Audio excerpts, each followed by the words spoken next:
Baik, baik,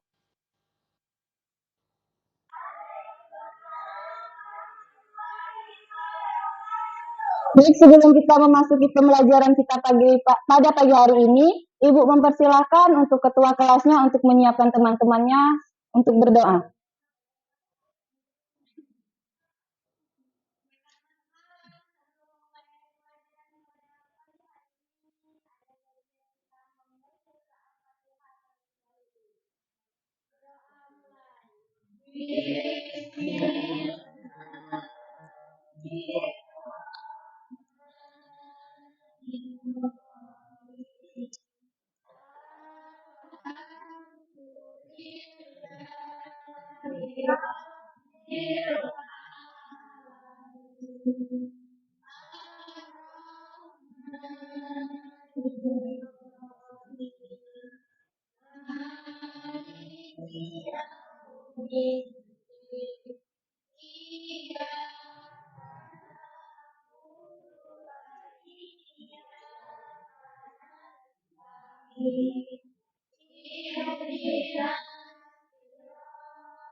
Baik, Ibu absen terlebih dahulu ya.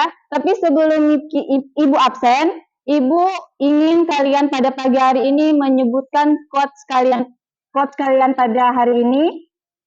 Bisa? Nah, Ibu mulai ya. Putri Anggraini,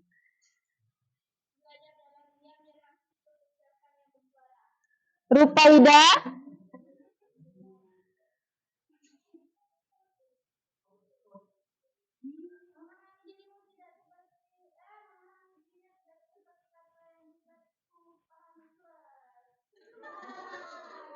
Febriansa, Andre Septa, Kotibul Umam, Yunita Sari, Mikta Oktaviani,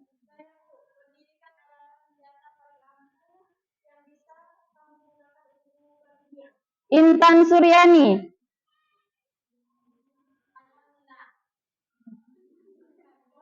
Alda, Khairul Murabbi,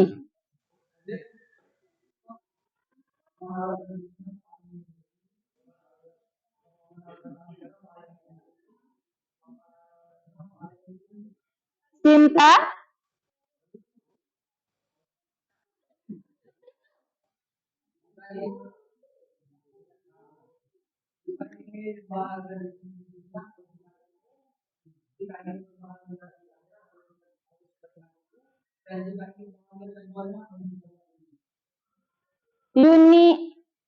Yuni Ardianti,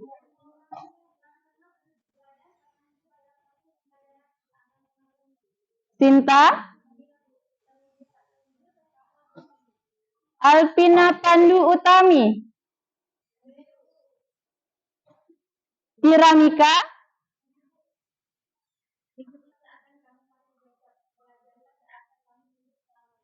Nimas,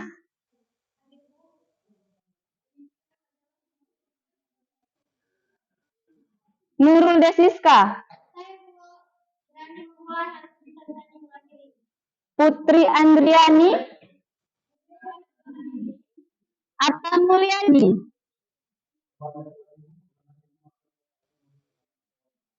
Ira,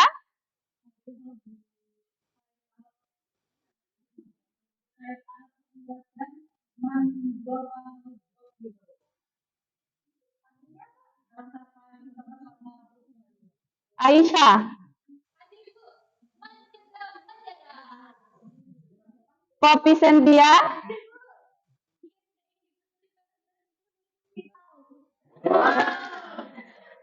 Niken Soraya,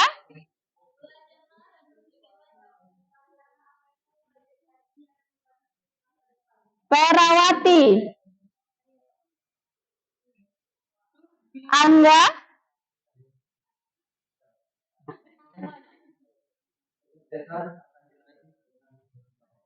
Nopi Suryati,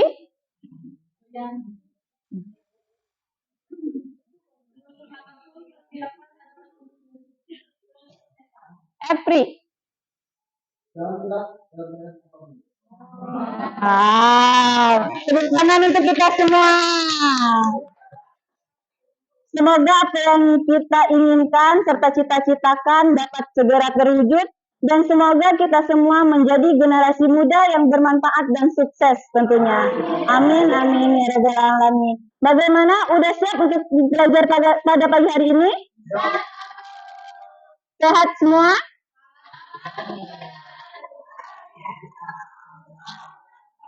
Alhamdulillah. Baik, untuk minggu lalu Ibu telah menjelaskan kepada kalian tentang sifat-sifat Nabi Muhammad SAW. Ada yang masih ingat apa saja tujuh sifat-sifat yang dimiliki oleh Nabi Muhammad? Silakan.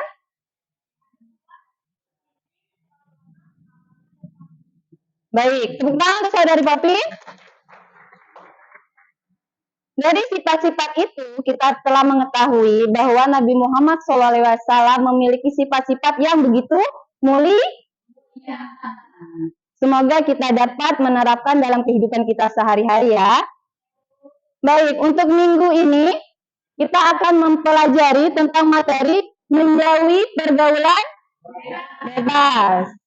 Ada yang tahu apa itu pergaulan bebas?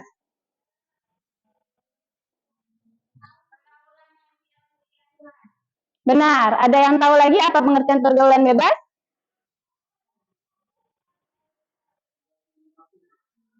Benar.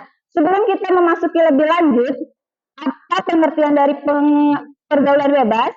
Ibu akan menunjukkan apa saja tujuan-tujuan dari pembelajaran kita pada pagi hari ini.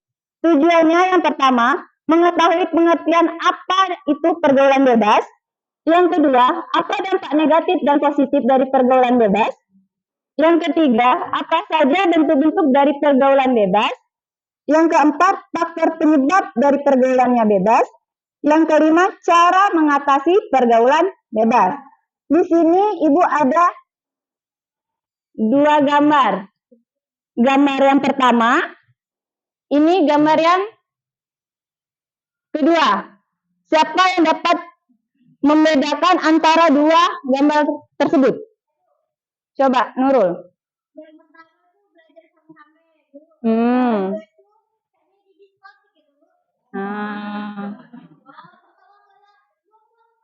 Oh, iya, benar-benar. Ada lagi yang bisa mengetahui apa perbedaan dari kedua gambar? Coba, Every, apa? Ya. Jadi, untuk kedua gambar ini, yang mana sih pergaulan bebas itu? Wah, pintar ya, tepuk tangan dulu, udah bisa membedakan.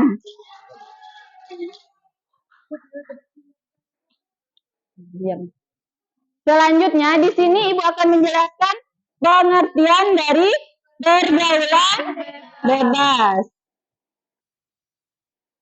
Pergaulan bebas menurut bahasa adalah memiliki dua kata, yaitu pergaulan adalah proses bergaul, sedangkan bebas memiliki arti lepas, tidak terhalang, tidak terganggu, dan terbatasi sehingga boleh berbicara, berbuat, dan sebagainya secara leluasa. Jadi dapat kita simpulkan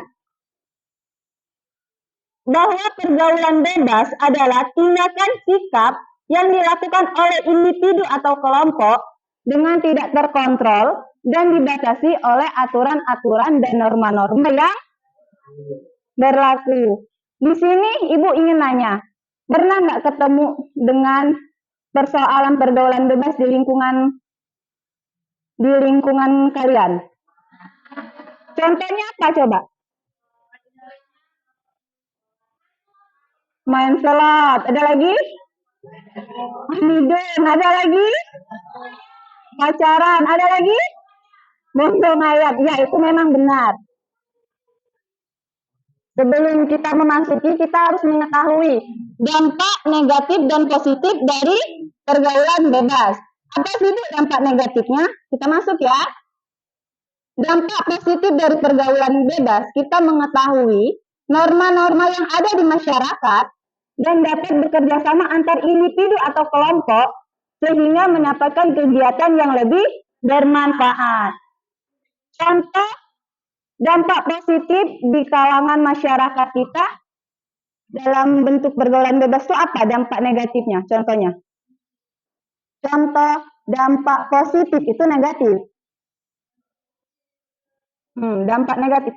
Contoh besar dampak negatif kan sudah dijelaskan bahwa dapat bekerja sama antar individu ataupun kelompok.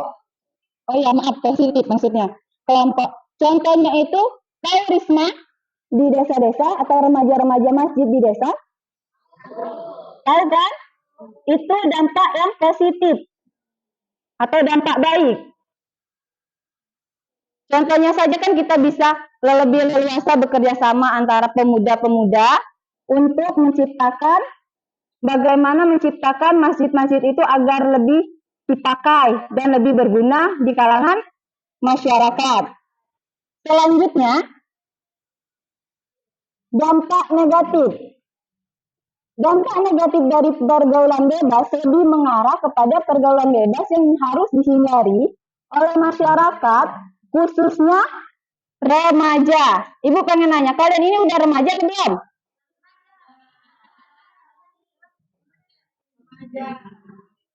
Nah, khususnya remaja yang masih labil atau masih mencari jati diri sehingga mudah terpengaruh dan dapat merugikan dirinya sendiri. Apa sih yang dikatakan masih labil? Ada yang tahu masih labil itu seperti apa? Coba, labil itu seperti apa?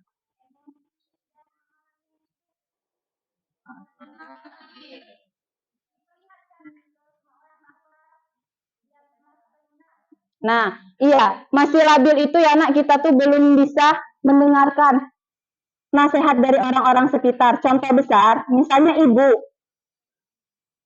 dari ibu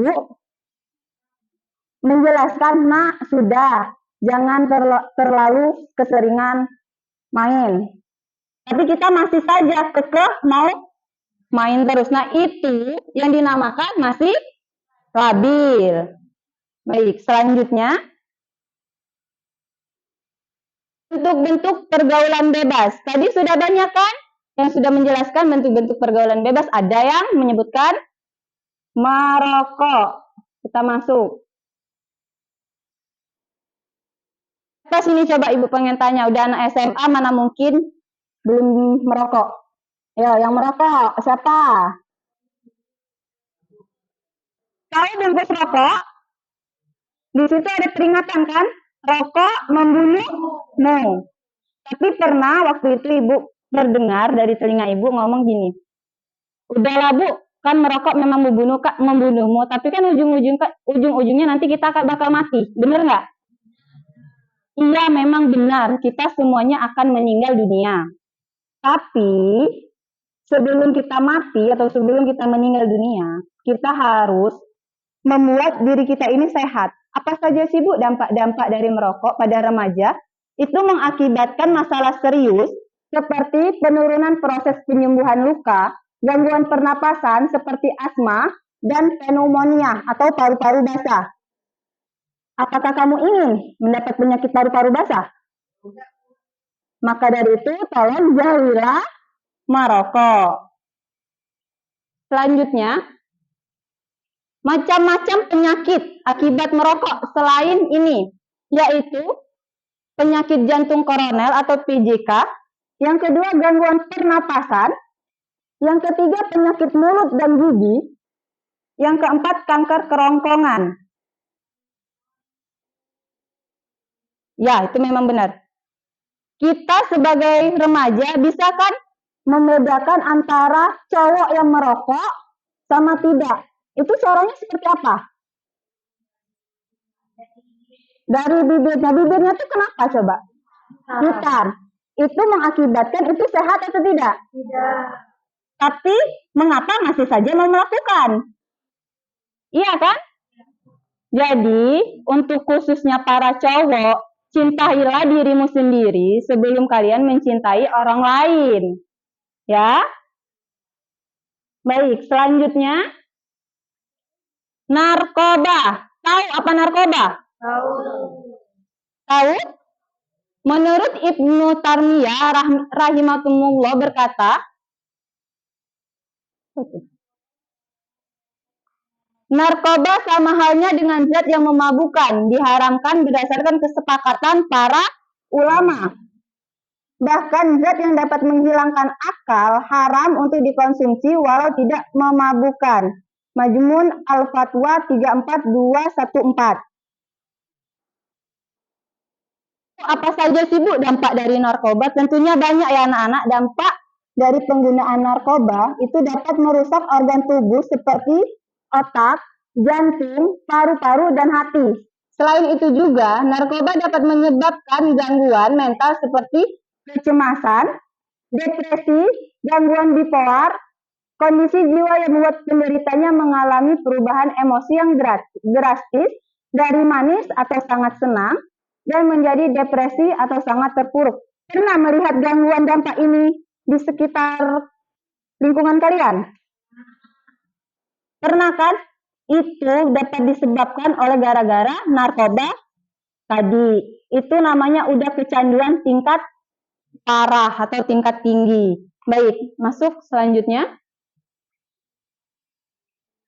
Tawuran. Coba di sini, siapa yang sering tawuran? Tawuran ya. Di dalam Islam, nak ya, mengharamkan tawuran karena membawa kemudaratan atau sesuatu yang membahayakan dan merugikan baik untuk diri sendiri maupun orang lain. Di sini Ibu pengen tanya, pada saat kalian tawuran, meskipun kalian tidak pernah melakukannya, apa sih manfaat dari tawuran itu? Ada nggak? Khususnya cowok-cowok.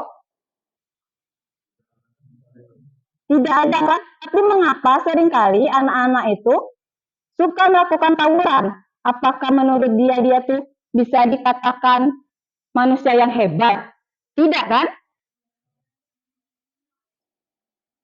Selain itu juga Allah berfirman di dalam surat Al-Imran ayat 159 yang menjelaskan tentang larangan tawuran yang berbunyi, maka disebabkan rahmat dari Allah kamu berlaku lemah lembut terhadap mereka. Sekiranya kamu bersikap keras lagi berhati keras, tentulah mereka menjauhkan diri dari sekelilingmu. Kita dapat disimpulkan bahwa orang yang sering tawuran itu tidak akan mendapatkan teman. Karena pasti dia tuh ditakutkan oleh orang-orang. Contoh nih, Epri sering tawuran. Terus Anda mendekati Epri, apakah Anda itu akan senang melihat temannya yang sering tawuran? Tidak kan? Baik, masuk yang selanjutnya. Mengkonsumsi minum-minuman yang keras. Tahu apa itu mengkonsumsi minum-minuman yang keras? Alkohol. Yang lebih kita kenal khamar atau lebih dikenal dengan minuman keras atau miras. Tahu miras? Cowok tahu miras? Diharamkan oleh Allah Subhanahu wa Ta'ala. Sudah jelaskan bahwa minum-minuman keras itu hukumnya ya haram. Di dalam surat Al-Baqarah ayat 219 berbunyi, mereka bertanya kepadamu Muhammad tentang khamar dan judi. Katakanlah pada keduanya terdapat dosa besar dan beberapa manfaat bagi manusia. Akan tetapi dosa kandungannya lebih besar daripada manfaatnya. Sampai sini paham? Khususnya cowok, paham?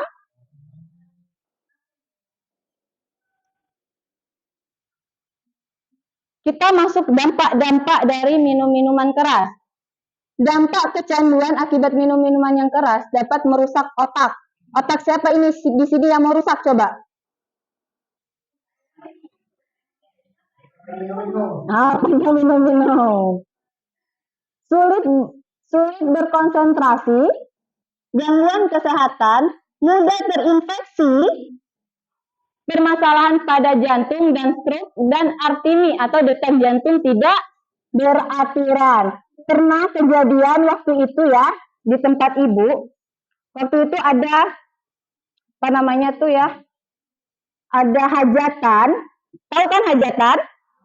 Pesta rakyat itu menggunakan DJ kata orang gaulnya. Nah, disitulah minum-minuman keras itu sangat-sangat diperlukan oleh orang-orang situ. Akibat dari minuman-minuman keras itu, dia sudah kecanduan tingkat parah, akhirnya dia langsung meninggal di tempat di situ. Nah, itulah nak ya, kita harus menjauhi minum-minuman keras karena dampaknya itu sangat-sangat merusak bagi diri kita sendiri.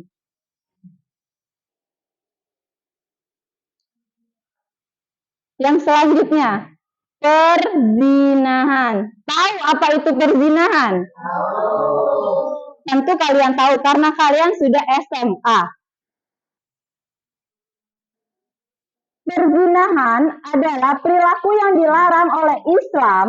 Perbuatan zina akan menjauhi pelaku zina dari jalan yang benar karena perbuatan ini akan mengakibatkan merendahkan harkat dan martabat pelaku di hadapan Allah. Sangat-sangat direndahkan ya. Dan hukum perbuatan zina itu haram. Di dalam Quran Al-Isra ayat 32 juga dijelaskan secara tegas tentang larangan mendekati zina yang berbunyi, dan janganlah kamu mendekati zina, sesungguhnya zina itu adalah suatu perbuatan yang keji dan suatu jalan yang buruk. Jadi jangan macam-macam dengan ada yang tadi mengatakan apa itu akibat perzinahan tadi. Nah, itu dampak sangat-sangat nyata di dalam kalangan masyarakat sekitar kita.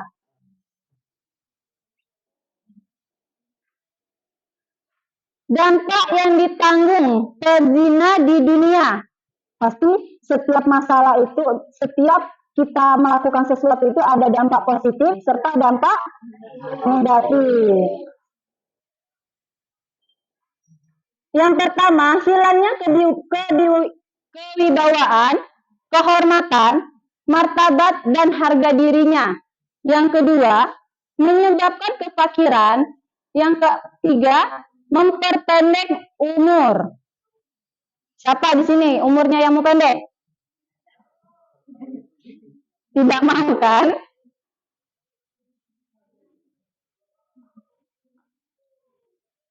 Dampak yang ditanggung penzina di akhirat. Yang pertama, mendapatkan murka Allah, itu pasti ya nak ya.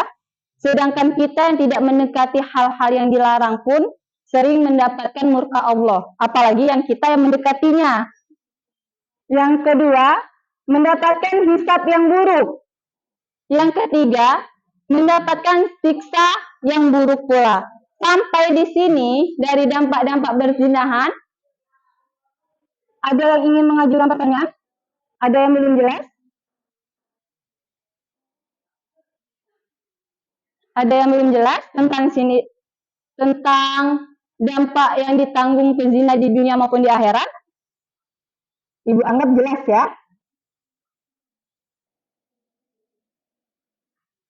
Selanjutnya, faktor-faktor penyebab pergaulan bebas.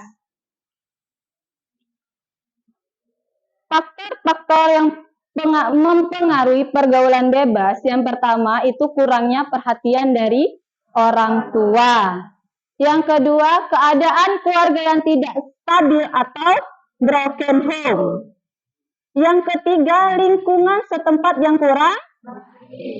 Yang 5. Ekonomi yang kurang. Yang keenam, kurangnya kesadaran remaja. Dan 4, adanya teknologi. Mengapa sih? Coba ya, mengapa sih peran orang tua itu sangat penting? Ada yang bisa menjawab?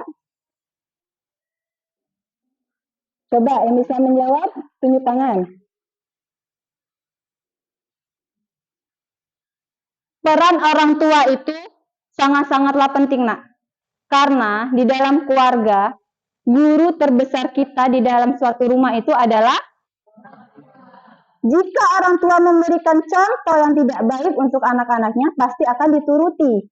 Maka dari itu, orang tua itu sangat berperan penting di dalam suatu pergaulan bebas untuk anak-anaknya.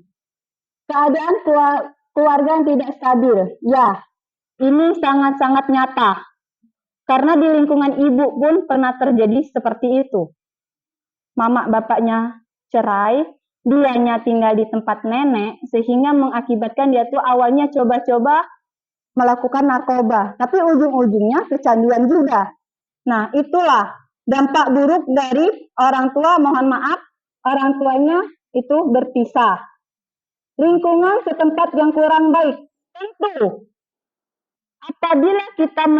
apabila kita berada di lingkungan yang tidak baik, pasti itu nyata, pasti kita akan terbawa-bawa juga. Contoh, misalnya tinggal di dekat rumah, terus dia berkenalan sama Epri. Epri ini tahu-taunya suka maling.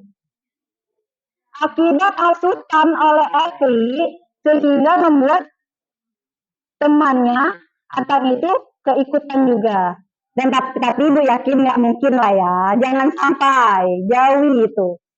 Yang keempat, kurang berhati-hati dalam memilih teman. Ada teman semua di sini?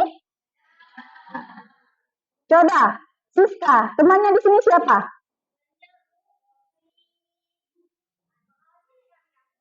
Pernah tidak? Salah satu teman kamu itu menyuruh kamu ke hal-hal yang tidak baik. Nah, pernah kan? Contoh besarnya saja bergosip. Iya kan? Bergosip. Itu ujung-ujungnya kita mengatakan orang, nanti orang itu mengatakan kembali kepada orang lain, ujung-ujungnya adu domba itu terjadi. Jadi, ibu minta sama kalian, berteman itu boleh dengan siapa saja boleh. Tapi jangan sampai kalian itu merusak diri kalian sendiri. Sampai sini paham? Ekonomi yang kurang. Ekonomi yang kurang itu sangat-sangatlah berpengaruhi. Tadi contohnya sudah ibu dijelaskan tadi. Pada saat kita berekonomi yang kurang, kita menginginkan sesuatu atau menginginkan, contoh besarnya saja membeli narkoba akibat dia sudah ketergantungan, maka berbagai cara pasti dia lakukan. Contohnya maling. Nah, jangan sampai ya. Yang keenam, kurangnya kesadaran remaja. Apabila kalian tidak sadar dengan diri kalian sendiri, maka kalian tidak akan tahu bagaimana ke depannya kalian itu. Yang keenam, adanya teknologi. Tahu dengan handphone? Apa fungsi handphone? Ya, mendapatkan informasi. Tapi tidak jarang anak SD pun menggunakan teknologi itu dengan cara yang tidak baik. Contoh besar yang tidak baik, apa? Ya, tentu di TikTok. Nah, di TikTok itu kan suka ada yang namanya iklan-iklan yang, mohon maaf, tanda kutip, tahu kan? Nah, memang teknologi sangat diperlukan untuk di kalangan masyarakat. Tapi, sebenarnya teknologi itu tidak salah, nah. Tapi kita yang menggunakan teknologi itu yang salah. Selanjutnya, Bu, bagaimana sih cara mengatasi pergaulan bebas? Cara yang pertama yaitu memperkuat pendidikan agama. Yang kedua, memperkuat hubungan dengan. Yang ketiga, berhati-hati dalam memilih teman. Yang keempat, menghindari lingkungan yang kelima, menetapkan tujuan hidup. Ada tujuan hidup kalian? Tujuan hidup kalian apa coba? Nah, ini mau banyak duit. Yang itu mau selamat dunia akhirat. Berarti ada yang dunia, ada yang akhirat. Tapi meskipun seperti itu, memang kita ada semua ya tujuannya, bermacam-macam tujuan kita ini untuk hidup. Tapi kita harus seimbang antara dunia maupun akhirat. Sampai di sini, ada yang ingin bertanya atau belum jelas tentang pemateri kita tentang pergaulan bebas? Silakan.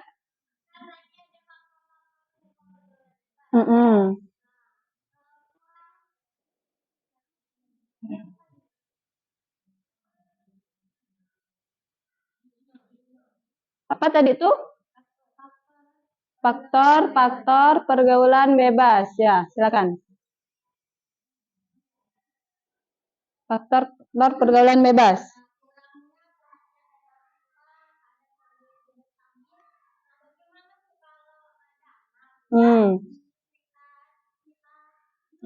Iya.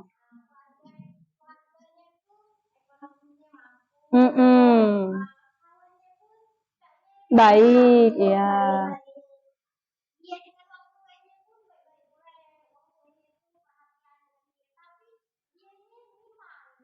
Menyimpang ke jalan yang tidak benar. Ibu tanya sekarang, manusia itu memiliki hawa nafsu atau tidak? Ibaratnya contoh besar, kalian suka coklat? Suka kan coklat? Akibat keseringan makan coklat itu apa? Tapi kalian masih mau kan makan coklat? Itulah namanya nafsu, nak. Orang tua tidak salah, orang tua telah memfasilitasi kita berbagai macam kebutuhan yang sangat-sangat luar biasa. Keluarga kita harmonis, teman-teman kita baik, tapi mengapa kita masih menyimpang? Itulah tadi, manusia itu tak luput dari manusia itu memiliki hawa nafsu. Jadi siapa Bu yang harus disalahkan? Apakah orang tua? Apakah teman? Apakah pergaulan? Salahkan dirinya sendiri. Mengapa dia tidak bisa menjaga hawa nafsunya dengan sendiri? Apakah sudah jelas? Baik. Ada yang ingin bertanya lagi tentang pemateri kita? Ibu rasa cukup ya? Nah.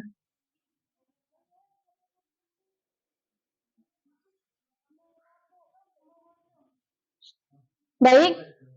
Dapat kita simpulkan dari materi kita pada pagi hari ini bahwa sebagai generasi muda kita harus memiliki pribadi yang kuat dan sehat agar terhindar dari pergaulan yang salah. Semua itu dilakukan untuk masa depan yang lebih baik dari sebelumnya. Jadi anak-anak ya, kita sebagai generasi muda yang berinovatif, yang cerdas, yang mampu memilih mana baik dan mana benar, jangan pernah menyimpang. Jangan pernah mencoba-coba hal-hal yang buruk.